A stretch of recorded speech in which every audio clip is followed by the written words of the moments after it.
अस्सलामुअलैकुम। कभी कभी एक छोटी सी सोच, एक छोटा सा वाकया, एक छोटी सी बात किस तरह से कर सकती है हमारी पूरी की पूरी जिंदगी तब्दील, ये जानते हैं इस वाकये से। हो सकता है ये वाकया तब्दील कर दे आपकी भी जिंदगी। ये वाकया है एक भिखारी और बिजनेसमैन का। किसी मुल्क में एक भिखारी रोजाना एक मखसूस जगह पर भीख मांगा करता था और वहां से गुजरा करता था एक बिजनेसमैन। लेकिन वो बिजनेसमैन कभी भी उस भिखारी को भीख नहीं देता था। एक दिन उस भिखारी ने उस बिजनेसमैन को रोका और उससे पूछा कि आखिर तुम मुझे भीख क्यों नहीं देते। तो उस बिजनेसमैन ने कहा कि मैं हूं एक बिजनेसमैन और जब तक तुम मुझे कुछ बदले में दोगे नहीं तो मैं तुम्हें कुछ क्यों दूंगा। तो उस फकीर ने कहा, भाई मैं तो हूं एक फकीर भिखारी, मैं तुम्हें क्या दे सकता हूं सिवाय दुआओं के। तो उसने कहा, मैं तब तक तुम्हें कुछ नहीं दूंगा जब तक तुम बदले में मुझे कुछ नहीं दोगे।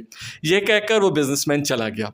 लेकिन एक सोच डाल गया उसके जहन में फकीर के कि मुझे कुछ देना होगा इसको, तब ये मुझे कुछ देगा। लेकिन उसके पास तो पैसे ही नहीं थे उसे कुछ देने के लिए। तो वो सोचते सोचते घर जा रहा था, रास्ते में उसने क्या देखा, चंद फूल पड़े हुए। उस फकीर के दिमाग में ख्याल आया, क्यों ना मैं ये फूल इस बिजनेसमैन को दे दूं और हो सकता है बदले में मुझे कुछ खैरात दे दे। दूसरे दिन जब वो बिजनेसमैन वहां से गुजरा तो उस फकीर ने मांगी खैरात। तो बिजनेसमैन ने कहा, बदले में क्या दोगे। तो उसने निकाल के उससे फूल दे दिए। जब फकीर ने फूल दिए बिजनेसमैन को तो उसने निकाल के चंद डॉलर्स दे दिए उस भिखारी को और उसे एक जुमला कहा कि आज के बाद तुम भिखारी नहीं बल्कि बिजनेसमैन हो। यह सुनकर वो फकीर बड़ा हैरान हुआ कि मैं बिजनेसमैन कैसे बन गया। उसने कहा, बिल्कुल, मैंने तुम्हें भीख नहीं दी, तुमने मुझे फूल दिए, मैंने बदले में तुम्हें पैसे दिए। और ये कहकर वो बिजनेसमैन तो चला गया। लेकिन ये लफ्ज गूंजते रहे उस फकीर के दिमाग में और उससे मिल गई एक सोच कि हाँ वाकई मैं लोगों को फूल देता हूं और वो बदले में मुझे पैसे देते हैं, तो मैं तो हूं बिजनेसमैन, मैं फकीर नहीं हूं। दूसरे दिन वो फकीर अपने शहर के सबसे बड़े होलसेलर के पास चला गया जो फूलों का होलसेलर था। उसने जाकर उससे कहा कि मुझे उधार पर चंद फूल दे दो, मैं शाम तक तुम्हें इन फूलों की अदायगी कर दूंगा। उस दुकानदार ने भरोसा करके उसे फूल दे दिए। शाम को वादे के मुताबिक उस भिखारी ने फूलों की कीमत उस होलसेलर को अदा कर दी।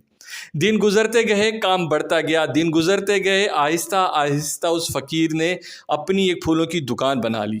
उसका कारोबार इतना चला कि एक दिन उसने उसी होलसेलर के साथ पार्टनरशिप कर ली और फिर उन्होंने कुछ खेत ले लिए जहां पर वो उगाने लगे फूल और वो पूरे मुल्क के सबसे बड़े फूलों के सप्लायर बन गए। एक दिन एक हवाई सफर के दौरान उस भिखारी की नजर उसी बिजनेसमैन पर पड़ गई और उसने उसे कहा, क्या तुमने मुझे पहचाना। लेकिन वो बिजनेसमैन उस फकीर को कैसे पहचान सकता था, उसका तो सारा हुलिया ही तब्दील हो गया था। सूट बूट और टाई में वो बिजनेसमैन लग रहा था। उसने कहा, नहीं। उसने कहा, मैं वही भिखारी हूं जिसको तुमने बनाया है बिजनेसमैन। तुमने दी मुझे एक सोच, मैं वही फूल देने वाला फकीर हूं जो आज अपने मुल्क का सबसे बड़ा फूलों का व्यापारी बिजनेसमैन बन चुका हूं। वो बिजनेसमैन भी बहुत खुश है और उसने कहा, मैंने नहीं तुम्हें अमीर बनाया बल्कि तुम्हें अमीर बनाया है तुम्हारी सोच ने। जी हाँ दोस्तों, एक छोटी सी सोच हमारी ज़िंदगी तब्दील कर देती है। इन वीडियोस में हम आपको बहुत सारी अच्छी अच्छी बातें बताते हैं ताकि हो सकता है कि आपकी भी ज़िंदगी हो जाए तब्दील। दुआ में रखिएगा याद। मैं हूँ आपका अरशद अकबर।